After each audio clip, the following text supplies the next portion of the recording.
Bienvenidos a todos y que se lleven algo positivo de esta exposición. Empecemos. Se llama Declaración Anual de 2020 de Personas Físicas. ¿Qué requisitos debo tener para presentar mi declaración anual? Porque ahora, para presentar la declaración anual, pues se complica porque si no tenemos esta información o esta información, no podremos presentar la declaración anual. Primero, tengo que contar con el RFC, ¿sí? Que es a 12, 13 posiciones, el RFC y la extensión, ¿no? Y además tengo que tener la CIEP o contraseña. Con estas dos cosas yo puedo accesar al portal del SAT y elaborar la declaración anual, ¿sí? El segundo punto es contar con la firma electrónica avanzada. ¿Por qué necesitamos esta firma? Porque una vez elaborada la declaración, la tenemos que firmar. Y una vez firmada, pues ya la podemos enviar. ¿Ok? Empecemos. Los ingresos de las actividades o de los negocios que generan o que llevan a cabo las personas físicas están reguladas en la ley del impuesto sobre la renta, en el apartado de personas físicas. ¿Quiénes están sujetos a este impuesto? Pues están obligados al pago del impuesto establecido en este título las personas físicas residentes en México que obtengan ingresos en efectivo, bienes devengados, créditos, servicios o de cualquier otro tipo. También están obligados al pago del impuesto a las personas físicas residentes en el extranjero respecto a las actividades empresariales o presten servicios personales independientes en el país a través de un establecimiento permanente por los ingresos atribuibles a este establecimiento. Entonces, ese es el marco general que nos marca la ley y que nos obliga a pagar los impuestos. Un tema importante es la discrepancia fiscal. Tenemos que tener mucho cuidado. La autoridad me puede determinar un impuesto simplemente porque mis gastos son mayores a mis ingresos. Entonces tenemos que tener mucho cuidado porque pues nos pueden cobrar un impuesto, ¿sí? ¿Qué es esto? Bueno, si yo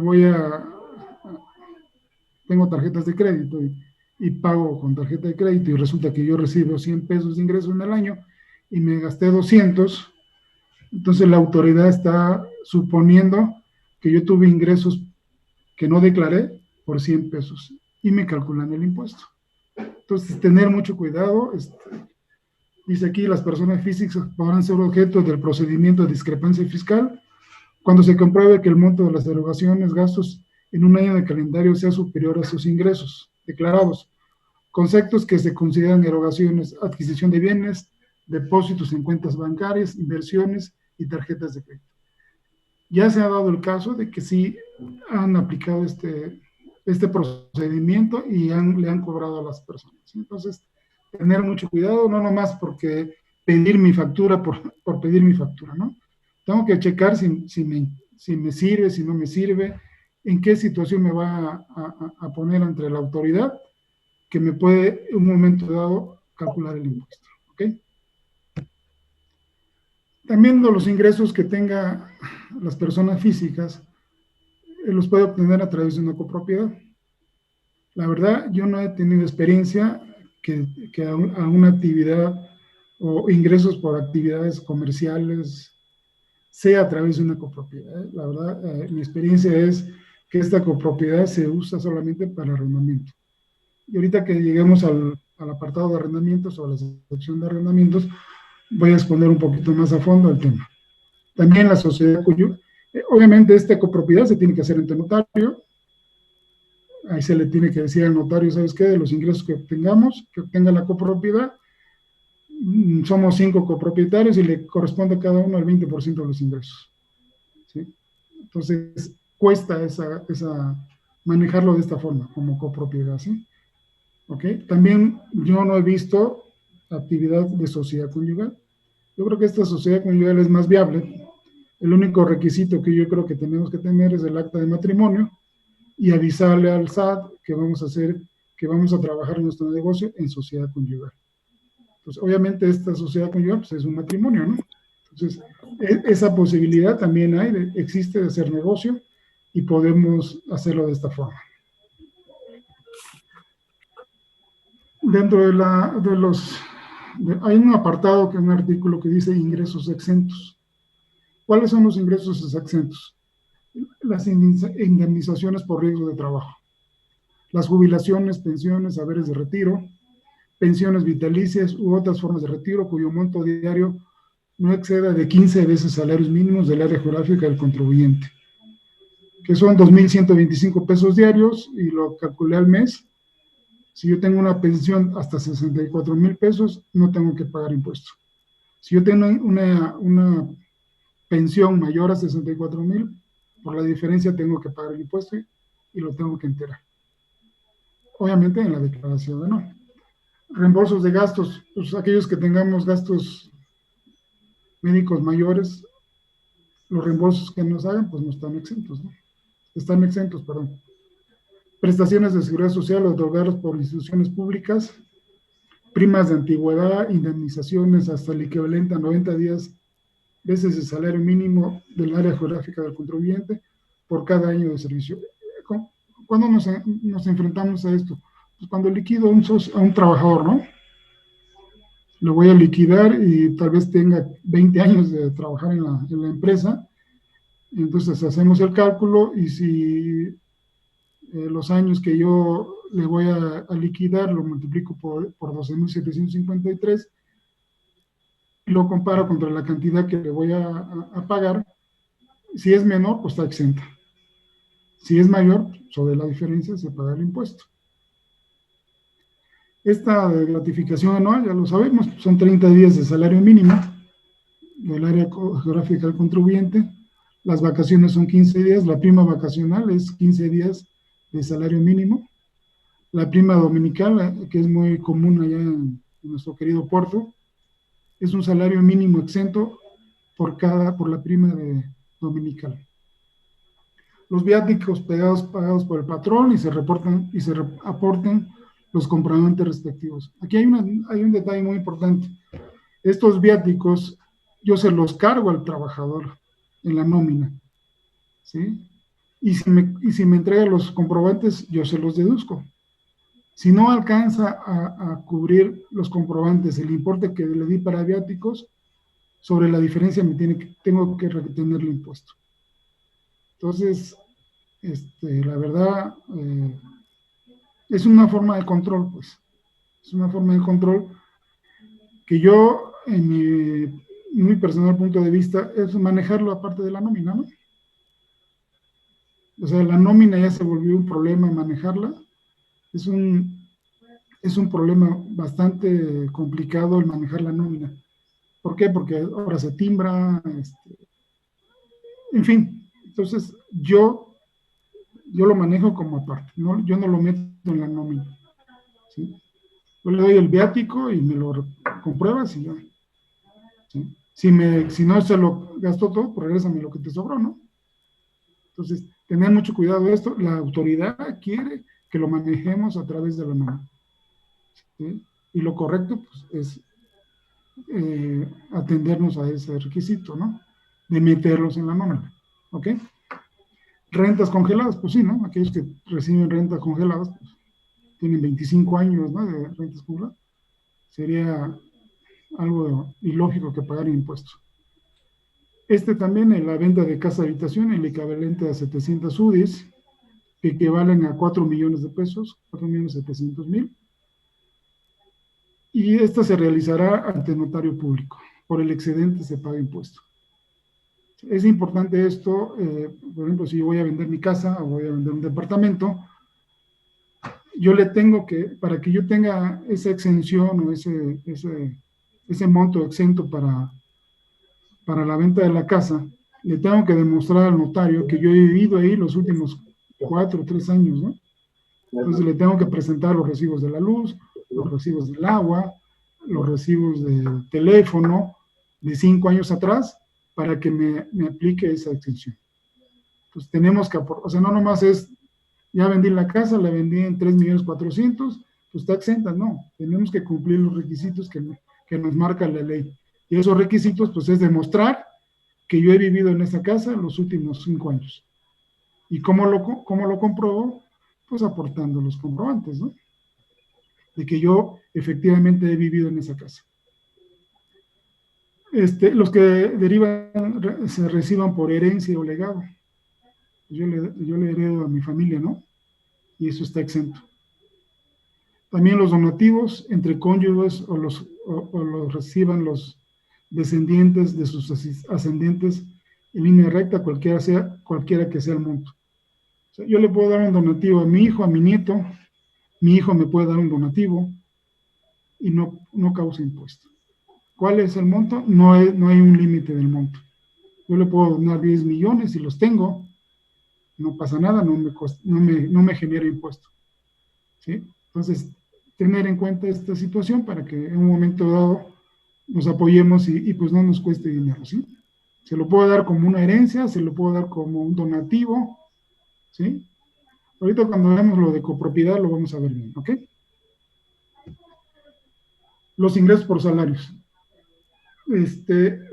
¿Cuáles son los ingresos por salarios? Pues son los sueldos y salarios que perciben las personas físicas, rendimientos y anticipos que obtengan de sociedades cooperativas de producción, así como aquellos recibidos por sociedades y asociaciones civiles.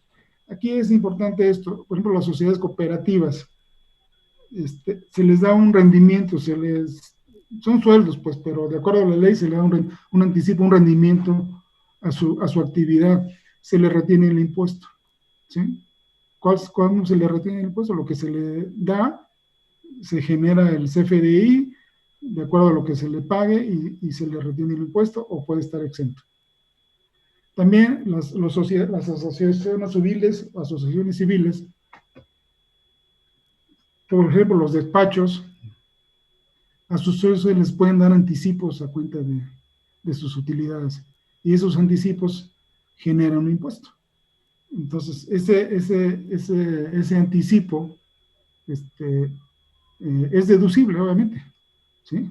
Entonces, la única condición es que le tengo que retener el impuesto, ¿sí? También existen los ingresos honorarios al Consejo de Administración. Este honorario hay que tener cuidado porque tiene que ser un honorario, que esté en el mercado, que no sea demasiado oneroso, ¿no? O sea, tenemos que tener cuidado en eso, ¿no? Aquí un comentario adicional, resulta que el Seguro Social ya da de alta a los miembros del Consejo en el Seguro Social para que pague Seguro Social. Hay gente que está dispuesta, hay gente que no está dispuesta, ¿sí? Pero el Seguro Social los está asegurando, está obligando a las empresas a que esos miembros del Consejo estén inscritos en el Seguro Social, ¿sí? Honorarios que reciben las personas físicas también tienen que pagar el impuesto.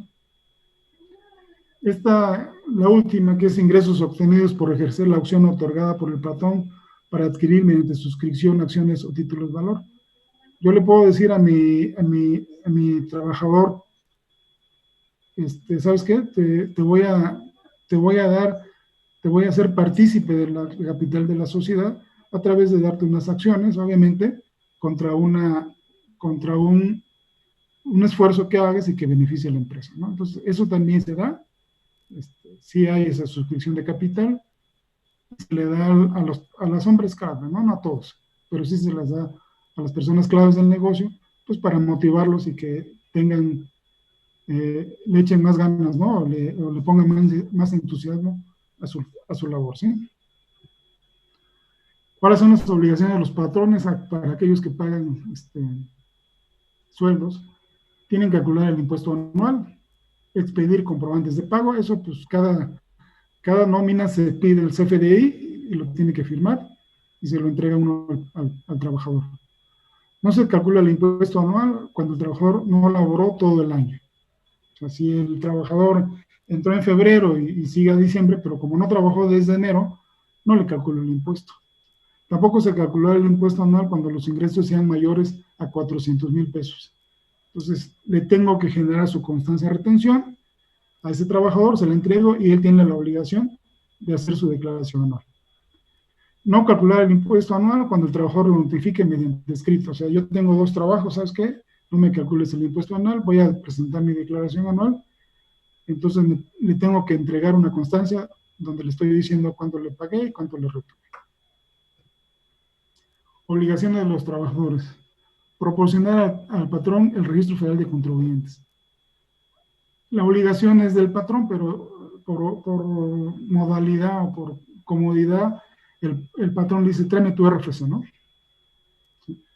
También proporcionar al patrón el número de seguridad social para que obviamente se pueda dar de alta en el seguro. Presentar declaración anual cuando los ingresos sean mayores a 400,000 pesos. Cuando se tengan otros ingresos. Seguimos con el segundo capítulo, que es ingresos por actividades empresariales y profesionales. Este capítulo está dividido en 3 secciones. Entonces vamos a ver ahorita la sección 1, que es ingresos por actividades empresariales y profesionales. ¿Quiénes tienen la obligación de pagar este impuesto? Están obligados al pago del impuesto. El SAT publica la tabla. Las personas físicas que obtienen ingresos por concepto de actividades comerciales, industriales, agrícolas, ganaderas, silvícolas o de servicio.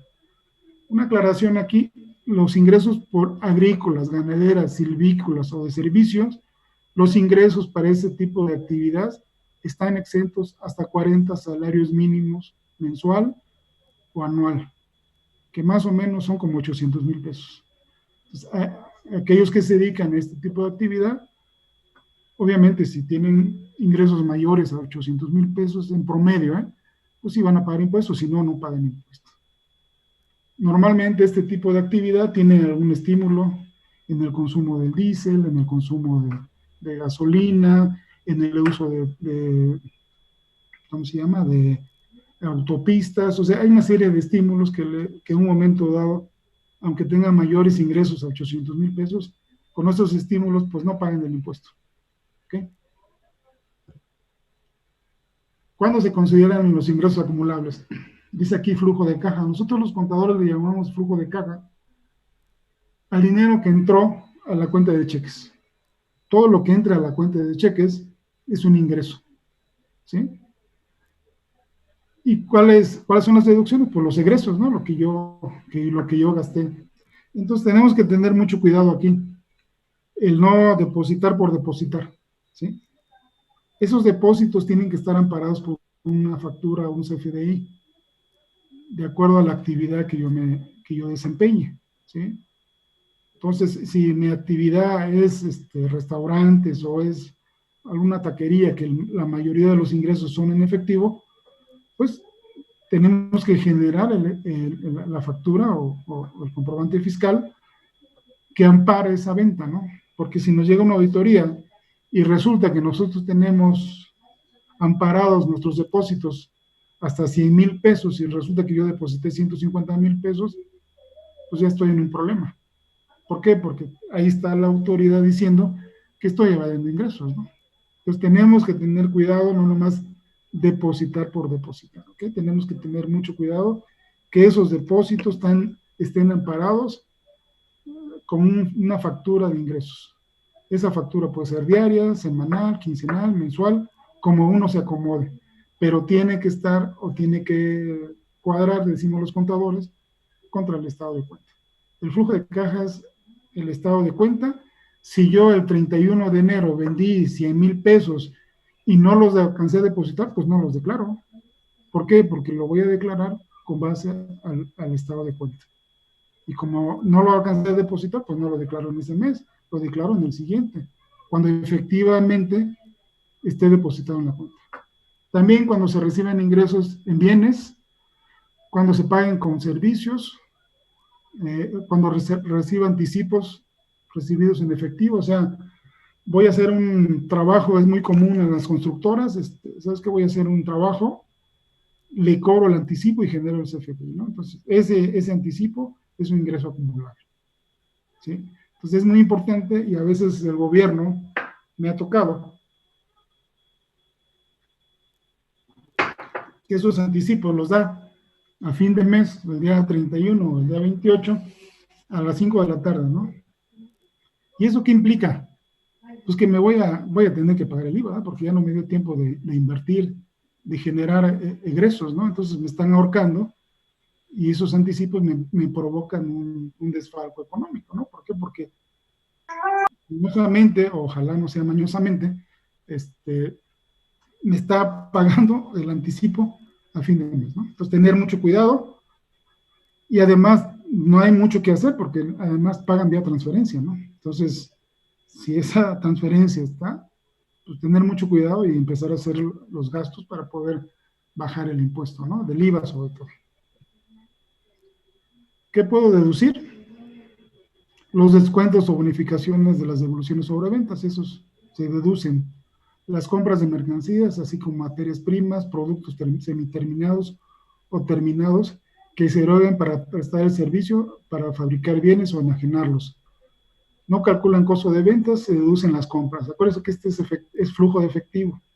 Entonces, esas compras, esos gastos, esas compras de productos, de mercancías, las voy a hacer deducibles. Este sistema estaba en el anterior gobierno, no lo han cambiado y sigue exactamente igual. Yo, para que sea deducible, obviamente, lo tengo que pagar. Puedo deducir los gastos, las inversiones, los intereses pagados, los pagos de seguridad social, Infonavit, seguro social, impuestos sobre nóminas, etcétera, etcétera. En el punto 4, las inversiones, esas inversiones no las puedo deducir al 100% cuando las pague, las tengo que depreciar, sea una camioneta, sea un automóvil, sea una maquinaria que yo estoy comprando, esa maquinaria la voy a depreciar. En el caso de automóviles es el 25%, acuérdense que la inversión en automóviles es deducible hasta 175,000 pesos. Y es acreditable el IVA el importe que nos da de aplicar el 16% a 175,000. La diferencia no es acreditable y el valor del automóvil tampoco es deducible. ¿Okay? Las camionetas no tienen esa cantidad o ese tope para deducir. Entonces, preferible comprar una camioneta. ¿Sí? Entonces, esas inversiones no las puedo deducir el importe total, sino las tengo que depreciar. Los intereses pagados. Acá en una modalidad ahora que si yo pago intereses y estoy muy apalancado, apalancado se refiere a que si yo tengo un negocio que debo 90% y nomás aporté el 10%, entonces esos intereses no van a ser deducibles al 100%. Entonces tenemos que hacer un cálculo ahí para ver cuáles son los intereses que voy a deducir. Aquí es algo que al menos a mí me molesta y me da coraje porque si ustedes van al banco, invierten un dinero en el banco, creo que les dan un interés, cuando mucho les van, al 3% anual. Esas se llaman tasas pasivas. Y cuando yo voy y le pido dinero al banco, me cobra el 20, el 21%. Pues, ¿quién pone las reglas? Pues el gobierno. Entonces, ahorita ya me están quitando esa deducción si yo estoy muy apalancado, ¿sí? Estas deducciones, las que estoy hablando, tienen que estar efectivamente pagadas. ¿Qué quiere decir efectivamente pagadas? Pues tienen que estar reflejados en el estado de cuenta. ¿Sí? Tienen que estar reflejados en el estado de cuenta y tiene que contener su comprobante respectivo. Si yo pagué un material, tiene que estar la transferencia con su factura anexa.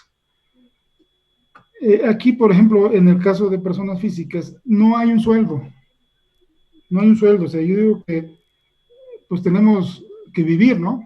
Entonces, ¿cuál es lo que yo puedo retirar como persona física para vivir? Pues me pongo un sueldo, ¿no? Un sueldo. ¿Cuál es ese sueldo? Pues va a ser el sueldo que esté en el mercado. Si yo soy gerente de una constructora o mi actividad es construcción, pues ve cuánto gana un equivalente, ¿no? Y obviamente esos retiros no causan impuesto, ¿ok? Nada más hay que tener cuidado, pues, no descapitalizar el negocio, ¿no? Entonces, me puedo asignar un sueldo que no me va a generar impuesto, ¿ok? Porque ya ese impuesto es de mi actividad, pues lo voy a pagar en forma mensual y en la declaración anual. Pero es independiente, ese sueldo me lo asigno y pues me permite vivir. ¿Sí?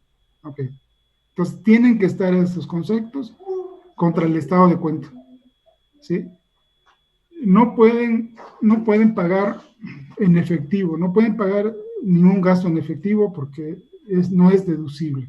Todo lo tenemos que manejar a través del banco.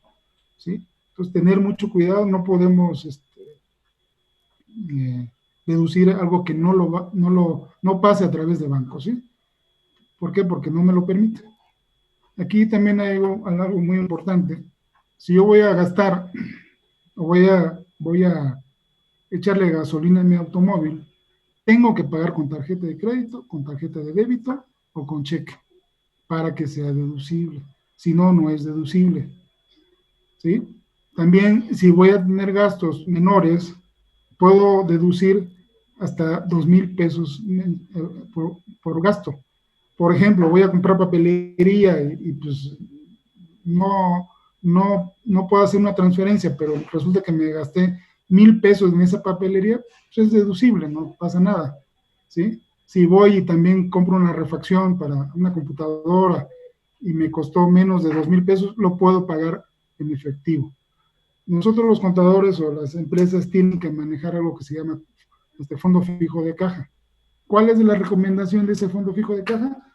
Pues no sé, que sean 5,000 pesos de fondo fijo, 10,000 pesos, de acuerdo a las necesidades que tenga el negocio, ¿sí? Entonces, a través de ese fondo fijo de caja, yo voy a poder deducir esos gastos que sean menores a 2,000 pesos, ¿sí? Entonces, la recomendación es generar esa caja chica y los gastos menores a 2,000 pesos, pagarlos a través de eso. Cuando se acaben los 10,000 pesos o los 5,000 pesos, reembolso el dinero, le anexo los comprobantes a la transferencia o a la póliza cheque, se cobra el dinero y pues ya repuse los 5,000 pesos y puedo volver a gastar. ¿Sabes? ¿Sí? Okay. Aquí hay un ejemplo así rápido de cómo se calcula el impuesto. Aquí dice flujo de caja, o sea, el estado de cuenta bancaria. Tengo ingresos cobrados por 150, tengo deducciones por 130, tengo utilidad para pagos provisionales de 20. Resulta que el año pasado tuve pérdidas, son 12,000 pesos de pérdida, lo deduzco. La utilidad para pagos provisionales son 8,000. Tengo un impuesto a cargo de 2,400. Pagué el mes anterior 1,500 ya acumulado. La diferencia son 900 y es lo que tengo, que pagar como pago provisional. Pero es importante que esto tiene que estar amarrado o tiene que estar cuadrado contra el estado de cuenta. Y este impuesto pues se realiza o se efectúa los días 17. De acuerdo al homoclave, de acuerdo al homoclave o al último dígito del RFC, hay ocasiones que tienen 5 días después del día 17, 2 días, un día, en fin, varía de acuerdo al RFC, pero no es necesariamente que sea el 17. ¿Eh? Yo tengo clientes que pagan el 18, hay unos pagan el 28, te digo el 24, perdón, depende del RFC. ¿Sí? Se tiene la obligación de pagar el impuesto anual mediante la presentación de la declaración a más tardar el 30 de abril del año siguiente. Si la actividad se realiza mediante copropiedad, el representante de la copropiedad tendrá la obligación de realizar los pagos y obligaciones legales de la copropiedad. ¿Sí? Las obligaciones: expedir comprobante por los ingresos obtenidos, llevar contabilidad electrónica y enviarla al SAT, presentar declaraciones mensuales de pagos provisionales y de retenciones, presentar declaración de operaciones con terceros, presentar declaración anual, presentar declaración del riesgo de trabajo, pagar las aportaciones de seguridad social, pagar el impuesto local de nóminas. Aquí, por ejemplo, presentar la declaración de operaciones con terceros. ¿Qué es esto? Nosotros ahí en esa declaración le vamos a decir a la autoridad a quién le pagué y cuál es el IVA acreditable que yo puedo deducir en mi pago mensual. ¿Sí? Por decir algo, yo pagué a mis proveedores y mis gastos y todo lo que quieran, 100,000 pesos. ¿A qué tengo derecho a acreditar? a 16,000 pesos, ¿no? Porque son 100,000 menos 16, son 16,000 pesos. Esos 16,000 pesos tienen que cuadrar o tienen que checar contra el IVA acreditable que yo estoy poniendo y mi declaración mensual. Pues tener mucho cuidado, que no haya discrepancia, ¿no? Hay una opción ahí en la declaración de operaciones con terceros que dice, pues, una opción de no poner el RFC, ¿no? Del proveedor, cuando es una cantidad pequeña, ¿no? Se pone como proveedor global y no pasa nada. Pero el chiste es que amarre esa cantidad. También la obligación de presentar el riesgo de trabajo es cuando yo tengo trabajadores dados de alta en el seguro, ¿eh? Si no, esta obligación no se tiene, ¿sí? También, si no tengo trabajadores, pues no tengo por qué pagar al Seguro Social, ni por qué pagar el impuesto local sobre nóminas. Entonces, esto es general, a algunos les aplica, a otros no les aplica. Viene la sección 2 de ingresos por actividades empresariales, y es un régimen que se llama de incorporación fiscal, que si lo podemos manejar bien, tenemos muchos beneficios y tenemos muchas posibilidades de hacer negocios. ¿Qué es esto? Dice, están obligados al pago del impuesto, se publica la autoridad publica la tabla de bienestar, las personas físicas que obtengan ingresos por concepto de actividades comerciales, industriales, agrícolas, ganaderas, silvícolas o de servicios, además que sus ingresos no hubieran rebasado 2 millones de pesos en el ejercicio anterior. ¿Qué quiere decir esto? Si yo me voy a dar de alta ahorita, pues por lógica, el año pasado pues no fueron 2 millones, ¿no? Entonces, de inicio, me puedo dar de alta bajo este régimen de incorporación fiscal, que más adelantito vamos a ver de qué se trata. ¿Cuándo se consideran ingresos acumulables? También como el régimen de actividad del título 1, cuando se reciban en efectivo, cuando se reciban en bienes, cuando se paguen con servicios, anticipos recibidos en efectivo. Exactamente igual, es contra el flujo de caja y es contra el estado de cuenta. Ingresos en copropiedad, insisto, yo no he tenido hasta ahorita en mi experiencia no he visto yo que se haga este tipo de negocios a través de una copropiedad, pero se puede dar. ¿Okay? Nada más el requisito es que el año anterior no hayan rebasado 2 millones de ingresos. No podrán pagar los impuestos en términos de esta sección los socios o accionistas que hubiesen tributado en términos de esta sección. O sea, ya tributé y quiero volver a tributar, pues ya no se puede. Los que realicen actividades de compra-venta de bienes, capitales inmobiliarios, negocios inmobiliarios o actividades financieras, salvo aquellos que obtengan ingresos por actos de promoción o demostración personalizados a personas físicas para la compra-venta de casa-habitación. Esos pueden tributar bajo esta opción. Personas físicas con ingresos por comisión, mediación, agencia, representación, correduría, consignación y distribución, salvo que estos ingresos no excedan del 30% del total de los ingresos. Entonces, podemos hacer un cálculo y decir, ¿sabes qué? Pues sí, creo que por comisión no voy a llegar arriba del 30% y me puedo dar de alta en esta sección. Personas físicas que obtengan ingresos por espectáculos públicos y franquiciatarios. Personas físicas que tengan ingresos a través de fideicomiso o asociación en participación. Personas físicas presten servicios o enajenen bienes por Internet a través de plataformas tecnológicas únicamente por ingresos que perciban por la utilización de dichos medios. Se me pasaba algo que es muy importante. Como personas físicas, hay ocasiones que no nos da el capital que tenemos para entrar a un concurso o para entrar o no tenemos el capital suficiente para que podamos realizar un negocio. ¿Cómo lo puedo hacer? A través de una figura que está en la Ley General de Sociedades Mercantiles que se llama asociación en participación. ¿Qué es esto? Dos personas físicas se juntan, hacen un contrato de asociación en participación, se ponen las reglas en ese contrato, se firma y ya está hecho la asociación en participación. ¿Qué es esto? Que no me cuesta, no le tengo que pagar al notario para que me protocolice este contrato. Entonces, por favor, tómenlo en cuenta, tomen nota de ello. Yo tengo el formato, el contrato de asociación en participación, lo hemos hecho. A veces había concursos con actividades o con gobierno federal, en donde dos sociedades hacíamos el contrato de asociación en participación y ya cumplíamos con el capital que me está pidiendo el concurso, ¿sí? Entonces, ¿cómo lo hago? Pues a través de una asociación de participación. Entonces, es una forma de hacer el negocio y hacerlo más ágil. Estos contribuyentes calcularán y enterarán el impuesto en forma bimestral, calcularán la utilidad bimestral. Esta se obtiene de la suma de los ingresos y restando las deducciones autorizadas. Cuando las deducciones sean mayores a los ingresos, estos se deducirán en el siguiente bimestre, ¿sí? Existe en el portal de SAT la aplicación para realizar el cálculo y presentación y presentar la declaración. Es muy importante esto que le voy a decir. En esta sección se disminuye el impuesto a pagar por el primer año de estar en este régimen. Se tiene un descuento del 100% y así progresivamente hasta llegar al 90% del impuesto al año 10. ¿Qué quiere decir esto? El primer año que yo me dé de alta bajo este régimen, no voy a pagar impuestos sobre la renta, ¿sí? El segundo año voy a pagar el 10% del impuesto que me salga a favor. El tercer año me voy a pagar el 20% y así sucesivamente hasta llegar al 100% en 10 años.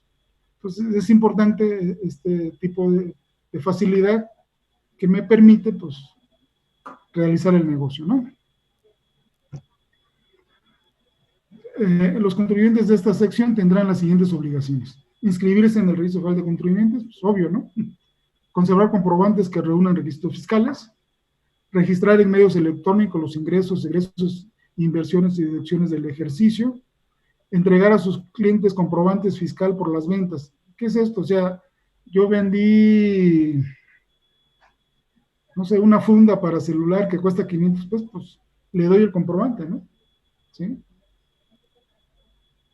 Y también dice aquí que, o sea, los ingresos tienen que estar amparados, como habíamos dicho, por las facturas o los XML que amparen esas ventas, ¿sí? Pues tener cuidado de, insisto, este tipo de clientes o de contribuyentes, perdón, o sea, estoy hablando como despacho, ¿no? Pero este tipo de contribuyentes, pues son, normalmente sus ventas son en efectivo.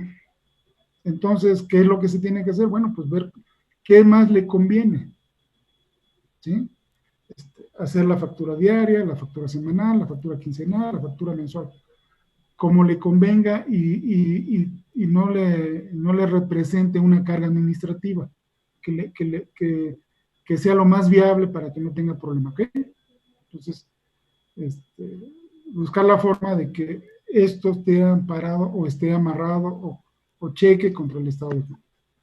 También dice aquí, tiene una opción, dice que si yo hago en la actividad empresarial, yo puedo pagar hasta 2,000 pesos bien efectivo. Aquí esta sección puedo pagar hasta 5,000 pesos en efectivo. Si esa erogación es mayor a 5,000, la tengo que hacer a través de transferencia electrónica o cheque nominativo, ¿sí? Entonces tienen otra facilidad. Presentar a más tardar el día 17 inmediato posterior al bimestre la declaración y pago correspondiente del impuesto, mismo que tendrá el carácter de pago definitivo. O sea, en esta sección los contribuyentes no tienen la obligación de hacer declaración anual. El pago que yo haga es definitivo. Y más a mi favor, si el primer año no tengo el estímulo del 100% del impuesto, pues no voy a pagar. ¿Okay? Obviamente, cuando realicen pago por salarios, tendrán que retener el impuesto y esto se va a enterar conjuntamente con el pago bimestral, ¿sí? Presentar en la declaración bimestral los datos de ingresos y deducciones, que eso, insisto, está en el portal de SAT. No tienen obligación de presentar declaración anual, ya que el impuesto pagado se considera definitivo. Sección tercera, algo que es muy controvertido, ¿no?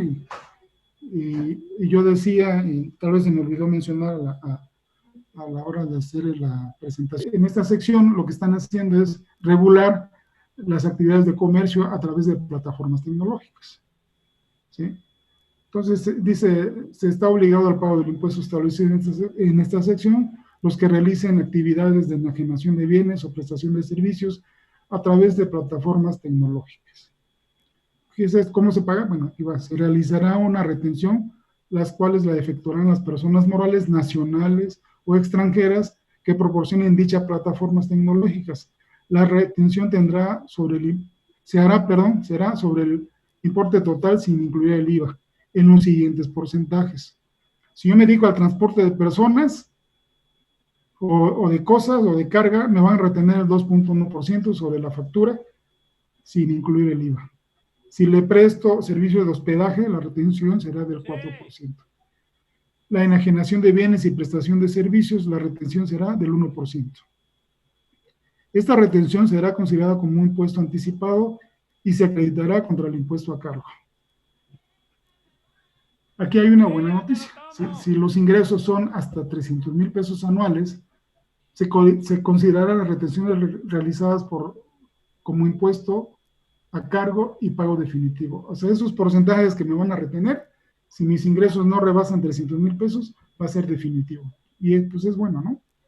Expedir comprobantes por los ingresos obtenidos y conservar los comprobantes fiscales digitales expedidos por las personas morales. Obviamente, yo le voy a entregar la factura a la plataforma o a la empresa que me da el servicio o que me presta el servicio para que yo maneje el negocio a través de su plataforma.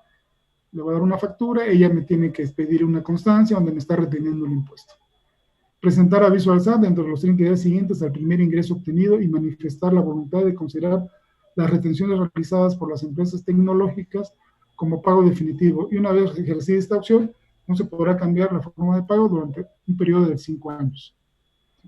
Es importante, yo creo que haciendo el cálculo de 300,000 pesos, equivale a un ingreso de 25,000 pesos mensuales, que yo creo que con eso más o menos vivimos.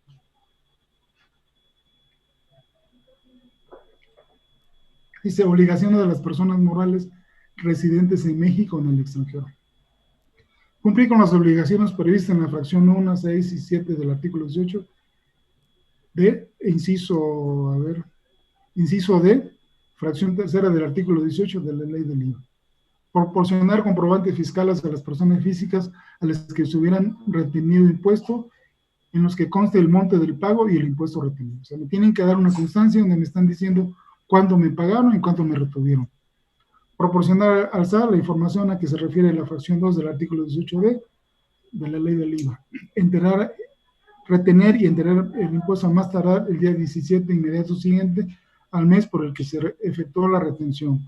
Conservar en su contabilidad la documentación que demuestre que efectuaron la retención y entero del impuesto correspondiente. Esto es, si yo me dedico a hacer actividades empresariales, tengo 3 opciones: régimen general, régimen de cooperación fiscal o régimen de ingresos por plataformas tecnológicas, ¿sí? Vamos a entrar al capítulo 3, que es ingresos por arrendamiento. ¿Qué es un ingreso por arrendamiento? Se considera ingreso por otorgar el uso o goce de bienes muebles los siguientes: provenientes del arrendamiento o subarrendamiento, y en general otorgar a título oneroso el uso o goce temporal de bienes inmuebles en cualquier forma. Los rendimientos de certificados de participación inmobiliaria no amortizables. Existen 3 formas de calcular el impuesto. Yo tengo el ingreso, le resto los gastos de mantenimiento del bien, el seguro del bien inmueble, todos los gastos de mantenimiento, y al resultado le aplico la tarifa que publica el SAT. Otra opción es, tengo el ingreso obtenido, menos tengo la opción de hacer, se llama una deducción ciega, del 35% del importe cobrado por rentas, más el impuesto predial, pagado por bien inmueble. A la diferencia se le aplica la tarifa por la cual publica el SAT. Cuando se toma esta opción, no se tiene la obligación de llevar contabilidad, solo por lo que respecta al IVA. Es necesario llevar esta contabilidad. Les quiero comentar algo aquí. En mi experiencia, yo lo que les recomiendo a la gente que se acerca a mí y que lo asesoro, yo les digo, ¿sabes qué? Vas a rentar, ¿y cuál es tu opción? ¿O cuál es lo que tienes? ¿O qué piensas hacer? ¿Cuál es la opción? Primero, ver como un patrimonio familiar, ¿sí? ¿A qué se refiere esto? Yo constituyo una copropiedad. O sea, la copropiedad, yo he tenido la experiencia en los ingresos por arrendamiento. ¿Por qué sugiero o por qué propongo que haga una copropiedad? Porque la tabla del impuesto es una tabla progresiva. Entonces, si yo tengo el ingresos, por decir algo, 1 millón de pesos de ingresos, tomo la deducción del 35%, voy a pagar impuestos sobre 650,000, como la tabla es progresiva, pues yo voy al límite superior y pago el 35% del impuesto. Ah, pero si yo hago la copropiedad, meto a mi esposa, a mis hijos, o sea, creo una, una copropiedad para proteger el patrimonio de la familia, ¿no? Yo he tenido los casos que, por ejemplo, metemos 5 copropietarios y casi el impuesto se baja a más del 80%. ¿Por qué? Porque, insisto, la tabla es progresiva, entonces tu base gravable se divide entre varias personas y el impuesto se abate en forma importante. Por ejemplo, si yo le rento a una sociedad, esa sociedad por ley me tiene que retener el 10% del impuesto sobre la renta. Ese 10% a la hora de hacer la copropiedad, distribuyo los ingresos, aplico mi 35% de deducción ciega, aplico el predial del bien inmueble, y a la diferencia pues le aplico la tarifa en forma diferenciada para cada miembro de la copropiedad, y en esa misma proporción, ese 10% que me están reteniendo, lo voy a acreditar para cada uno de los miembros de la copropiedad. He tenido la experiencia que con ese 10%, si son 5 miembros, no se paga el impuesto, o se paga una mínima cantidad. Entonces, les sugiero a aquellos que vayan a hacer una inversión o a aquellos que estén pensando en generar su actividad de arrendamiento, que lo hagan bajo ese régimen de copropiedad, porque les va a permitir ahorrar en el pago del impuesto. También es importante que pensar o tener en cuenta que el impuesto al valor agregado, pues es un impuesto que me pagan adicional, ¿sí?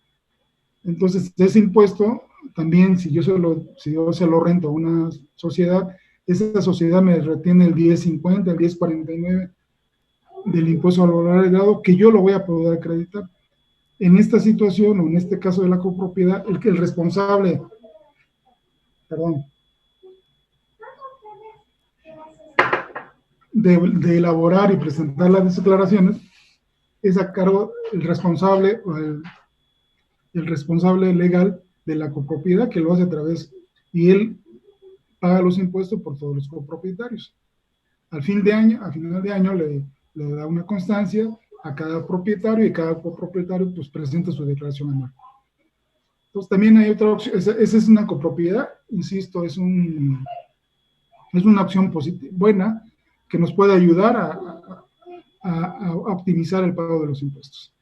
También otra opción es a través de una sociedad conyugal. Yo tengo a mi esposa, estamos casados, estamos arrendando, bueno, pues divido los ingresos entre los dos y también baja el impuesto. También puedo tomar la deducción ciega o puedo tomar la deducción de todos los gastos que yo le invierta al mantenimiento de ese bien inmueble. Por recomendación, yo les digo que se vayan por la deducción ciega. ¿Sí? Es más beneficioso y no me tengo que preocupar por llevar una contabilidad. ¿Sí? Y también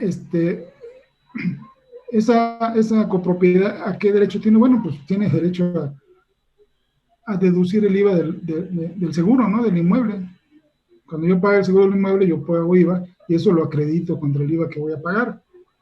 El mantenimiento, o sea, no voy a usar el comprobante para deducirlo al impuesto sobre la renta, pero sí, si yo voy a hacer un mantenimiento, voy a, no sé, a ponerle a la azotea, la voy a impermeabilizar, pues pide el comprobante, ¿no? Que ya sé que no tengo la obligación, pero ¿para qué me va a servir? Pues para acreditar el IVA que yo estoy pagando por ese mantenimiento, ¿sí? Entonces, la sociedad conyugal también me ahorra en algo el impuesto. El pago de los ingresos por arrendamiento seguro se paga en forma mensual o trimestral. Es trimestral cuando los ingresos no rebasen 10 salarios mínimos mensuales. Es decir, cuando el ingreso llegue hasta 43,000 pesos, yo voy a pagar el impuesto en forma trimestral. Los pagos provisionales se harán en forma mensual, a más tardar el día 17 del mes posterior y el día 17 posterior al bimestre. Cuando el arrendamiento se otorga a una persona normal, ya dije, se retendrá el 10% que se podrá acreditar contra el impuesto a cargo. Aquellos que vayan a rentar una propiedad, se les sugiere constituir una copropiedad. Ya les expliqué que se optimiza el pago del impuesto. Enajenación de bienes, capítulo 4, ingresos por enajenación de bienes. Régimen general, porque aquí también hay dos secciones. Uno es el régimen de ingresos por enajenación de bienes y el otro es cuando yo invierto en bolsa y voy a pagar un impuesto sobre la utilidad de la inversión que yo hice en la bolsa de valores. Se consideran ingresos por enajenación de bienes los previstos en el Código Fiscal de la Federación. Creo que les dio flojera ponerlos aquí, pero lo podemos checar en el Código Fiscal y ahí dice que se considera ingreso toda transmisión de la enajenación, aún en la que el enajenante se reserve el dominio del bien enajenado. En caso de permuta, se considera que hay dos enajenaciones. Tener cuidado con esto. No se considera ingreso por enajenación la transmisión de la propiedad de bienes a causa de muerte, donación o fusión de sociedades, ni los que deriven de la enajenación de bonos, de títulos de valor, de crédito. En resumen, la venta de bienes se debe calcular el impuesto considerando el valor de la venta, disminuyendo el costo de adquisición, actualizado los gastos y comisiones pagadas, y a la diferencia se le aplica la tabla correspondiente. Normalmente se calcula a 20 años el impuesto y una parte se acumula, otra parte no. Entonces, tiene sus bemoles hacer el cálculo, pero aquellos que tengan alguna duda, con mucho gusto se lo hacemos. Enajenaciones, segunda sección, o sección 2, de enajenación de acciones en bolsa de valores.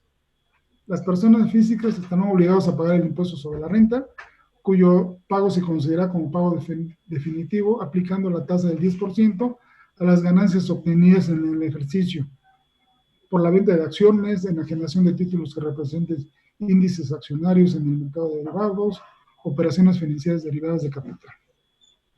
Pues tengo esta obligación, si tengo inversión en la bolsa, pues voy a pagar un impuesto del 10%, que va a ser definitivo sobre la utilidad que obtenga de invertir en la bolsa.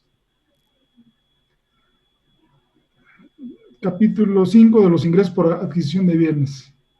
Si consideran ingresos por adquisición de bienes, la donación, pues acuérdense que tenemos a la sección de ingresos, pero me está donando uno que no tiene nada que ver conmigo, porque le caigo bien o porque, no sé, me está donando. Entonces, si me hace esa donación, yo tengo que pagar impuesto.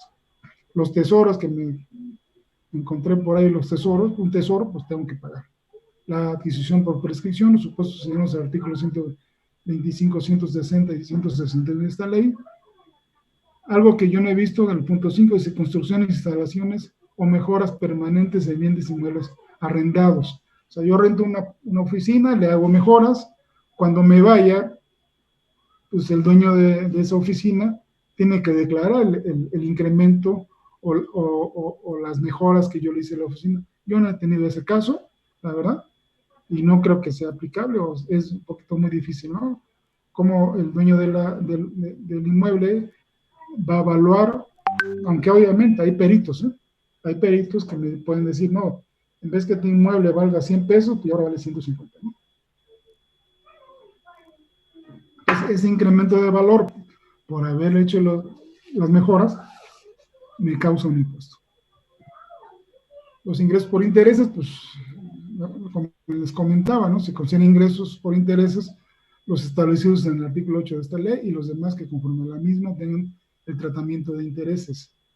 ¿Cómo se obtienen los ingresos? Pues normalmente se acude al banco, ¿no? Se llaman pagarés, yo invierto el dinero a un mes, el banco me retiene, me paga los intereses, perdón, sobre mi inversión y me retiene un impuesto. Yo tengo un caso ahorita de una persona moral que da risa. le pagan 10 pesos de intereses y le quitan 9 pesos de impuesto. Es una vacilada, ¿no? Entonces, pero bueno, tenemos la obligación de acumular esos ingresos, ¿sí? Obviamente se tiene la obligación de declarar esos ingresos por intereses y se suman a los demás ingresos que yo tengo. Los ingresos por obtención de premios, aquel que juega la lotería o los pronósticos, le quitan el impuesto, es el 7%, es un pago definitivo. De los ingresos por dividendos por personas morales. ¿A qué se refiere esto? Yo soy socio de una sociedad y esa sociedad me paga un dividendo. En ese dividendo hay dos opciones o hay dos supuestos. Dice, los ingresos obtenidos por dividendos deberán acumularse a sus demás ingresos. ¿De dónde vienen estos ingresos? De los pagos que realicen las sociedades a sus socios como rendimiento a su inversión y se obtienen de dos formas. Es probable que yo tenga mi inversión y le diga yo a la empresa, ¿sabes qué? Pues págame un dividendo, ¿no?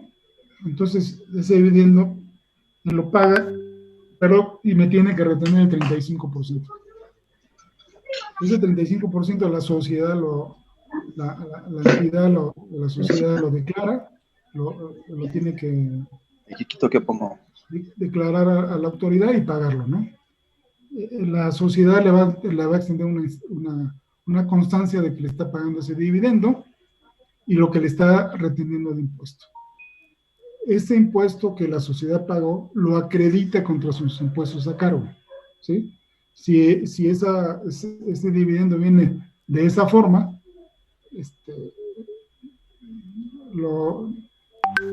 tiene que demostrar de dónde obtiene ese ingreso. Entonces, ¿cómo lo demuestra? Pues a través de la constancia que le da la sociedad, ¿sí? La otra opción proviene de una cuenta de utilidad fiscal. La ley del impuesto a la renta nos da la opción de que yo genere esta cuenta fiscal, la cual ya pagó el impuesto. Entonces, cuando me paguen el dividendo y venga de esta cuenta fiscal, no me genera ningún impuesto, ¿sí? También se le tiene que dar al socio constancia donde se le está diciendo cuánto se le está pagando y cuándo se le retuvo de impuesto. Insisto, ese dividendo ya pagó impuesto.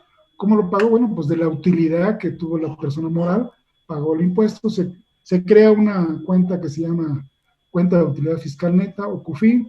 Entonces, la utilidad menos el impuesto a la renta, menos el PTU, menos los gastos no deducibles, el neto es el dividendo, o es la CUFIN que ya pagó impuesto.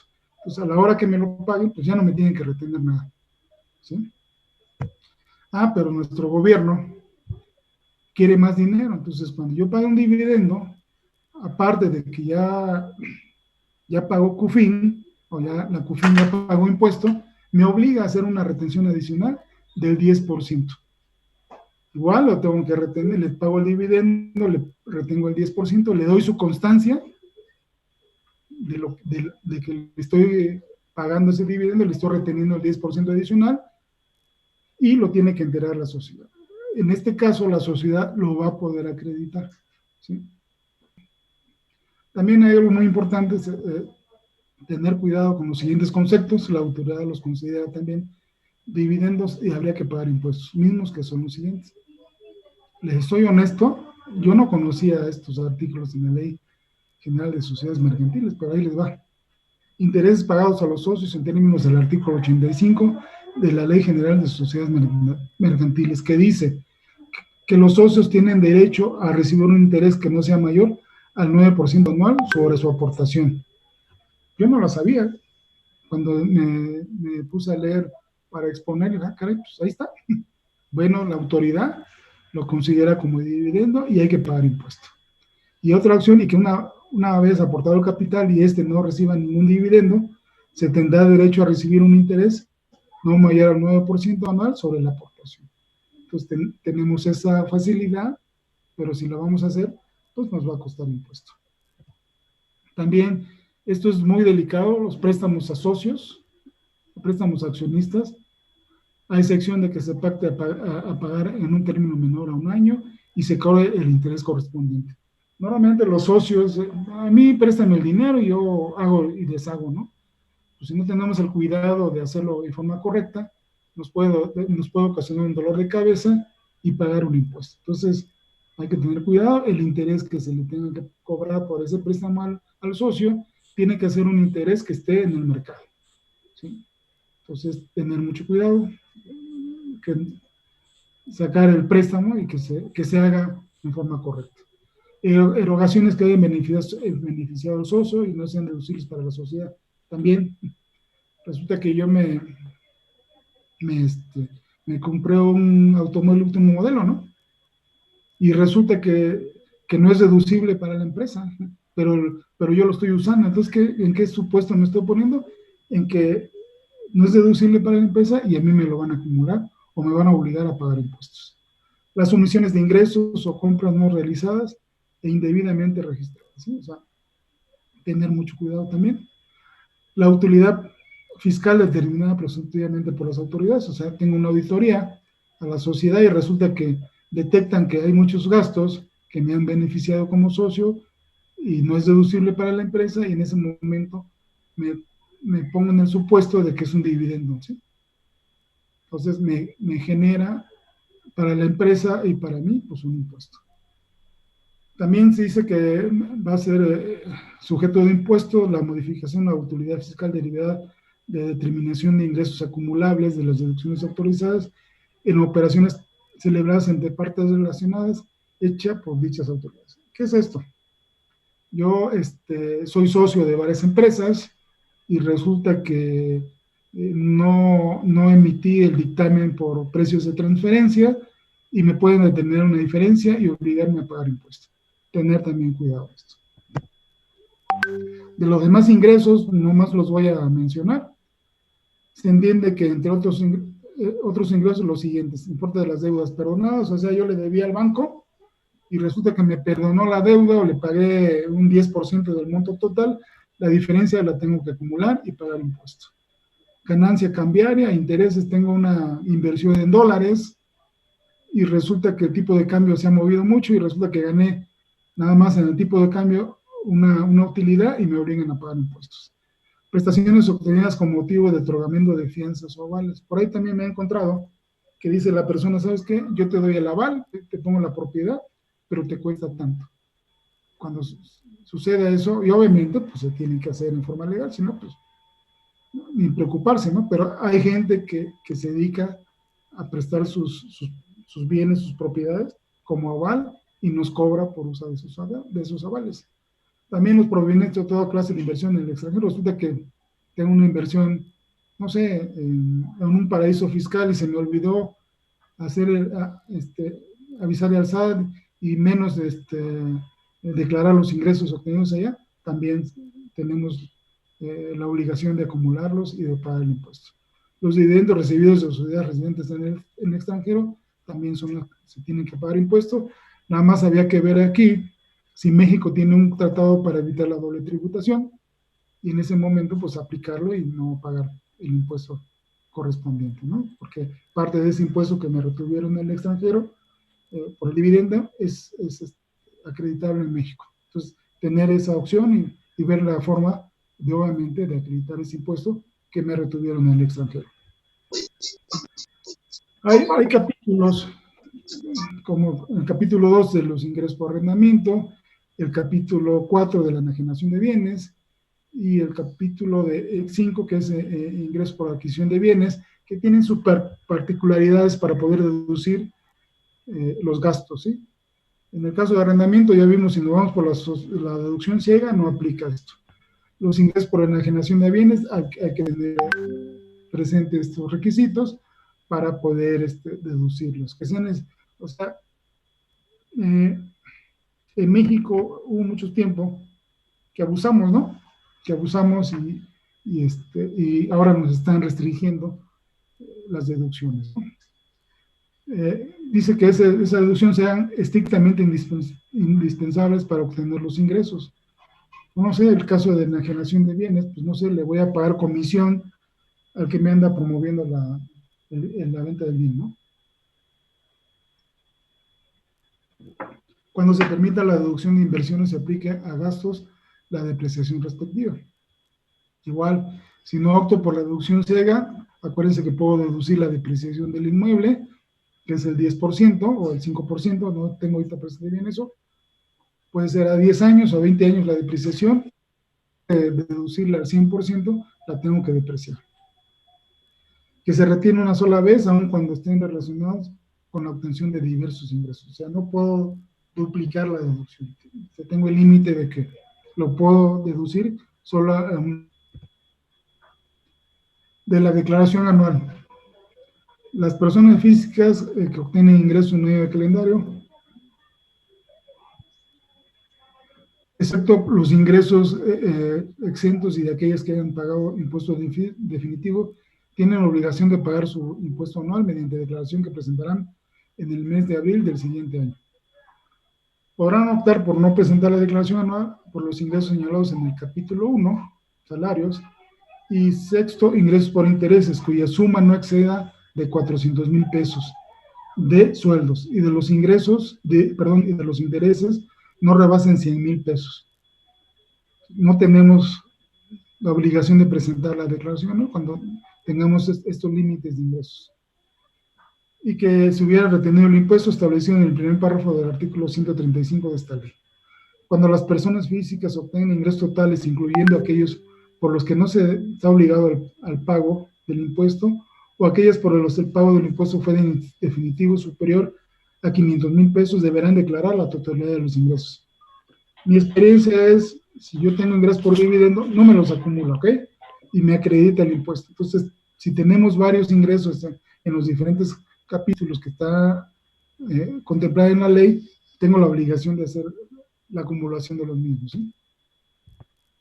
Las personas físicas que obtengan ingresos de los señalados en este título, además de hacer las deducciones autorizadas en cada capítulo, tendrán las siguientes deducciones personales. O sea, yo ya tuve ingresos por arrendamiento, ya tuve mis deducciones ahí, ya tuve ingresos por actividades empresariales generales, ya tuve mis deducciones ahí, ya tuve ingresos por ingresos por ventas a través de plataformas tecnológicas, ya tuve mis ingresos. Entonces, adicionalmente a esas deducciones en cada capítulo, yo tengo derecho a hacer mis deducciones personales. ¿En qué consisten estos? Pagos por honorarios médicos, dentales, psicología y nutrición, gastos hospitalarios, y estos se paguen mediante transferencia bancaria o cheque nominativo. Por favor, todos los gastos médicos, dentales, psicológicos, de nutrición hospitalaria, tienen que pagarse a través de transferencia electrónica, o a través de tarjeta de crédito, o a través de tarjeta de deducibles. ¿Sí? Poco madera, los servicios funerarios también se tienen que pagar vía transferencia, vía tarjeta de crédito, tarjeta de débito, ¿sí? Si no, no son deducibles. Intereses reales efectivamente pagados. Aquellos que tengan un préstamo del Infonavit o un préstamo bancario donde adquirieron una casa o un departamento, tienen el derecho de deducir el interés que pagaron durante el ejercicio y solicitarle al banco o al Infonavit que le extienda la constancia donde le están diciendo cuál es el interés efectivo que pagaron durante el ejercicio, y eso lo puedo deducir. También puedo deducir las aportaciones voluntarias al sistema de ahorro para el retiro. Ojalá hay por ahí una ley, hay una reforma a la ley del Seguro Social, a donde creo que van a cambiar la estructura y van a asegurar a las personas que están cotizando a través del año de 1997 la nueva ley del Seguro Social. Creo que le están dando 8 salarios mínimos mensuales de pensión. Hay que estar atento y hay que buscarlo. También puedo deducir las primas de seguros de gastos médicos. Pagué mi prima de seguro, lo deduzco. Aquellos que tengan hijos que vayan a la escuela o nietos, creo que también le pueden pagar el transporte escolar y lo puedo deducir. Los pagos del impuesto por salarios, cuando dicho pago no sea mayor al 5%, hay unas entidades que tienen dentro de su ley de ingresos que se pague un 5% adicional por salarios. Creo que no son muchos y en este caso buscar la forma de que, este, de que lo pueda acreditar. Yo no he visto muchos casos que estén cobrando ese 5% adicional, ¿eh? Anteriormente, lo que yo me gastaba en los gastos personales, yo los podía deducir como yo quisiera y el monto que yo quisiera. Ahorita ya está topado, ¿sí? Dice las deducciones que yo pueda hacer. Estas deducciones, deben, como mencionaba al principio, deben ser pagadas mediante transferencia electrónica o cheque nominativo de la cuenta bancaria del contribuyente, ¿sí? Entonces, tener cuidado, insisto, en pedir el comprobante, sea a través de, aquí no lo menciono, pero también puede ser a través de tarjeta de crédito, a través de tarjeta de débito, y obtener el respectivo comprobante, o el XML, ¿no? Famoso. Pero tenemos el detalle de que ahora dice, el monto de las deducciones no podrán exceder la cantidad que resulte menor entre 5 salarios mínimos elevados al año o el 15% del total de los ingresos. O sea, no me están dando mucha opción, o sea, no me están dando mucha opción y pues es una situación pues que me perjudica, ¿no? Porque pues ya hice el gasto, ya lo erogué, y ahora me dice, ¿sabes qué? Nomás vas a poder deducir el 5 salarios mínimos, que son, yo he dicho el cálculo, pero 258,000 pesos puedo deducir, pero aquel que sea menor. Si yo tengo un ingreso, son 250, tengo un millón de ingresos, dice que el 15%, entonces no voy a poder deducir los 258,000 pesos. Voy a poder deducir donativos, dice que no sean, no puedo dar donativos, pero pues ya no tiene mucho caso, ¿no? Si esas deducciones personales rebasan estos montos, pues no los voy a poder deducir. Entonces, pero así están las reglas, ¿sí? Así están las reglas, así están en el informe anual. Voy a acreditar los pagos provisionales que haya efectuado durante el año, los impuestos que me hayan retenido, el impuesto acreditable en términos del artículo 4, 140 y 145, penúltimo de esta ley. Hasta aquí mi exposición. Les agradezco su atención. Estoy a sus órdenes para las dudas o las preguntas que tengan. Adelante.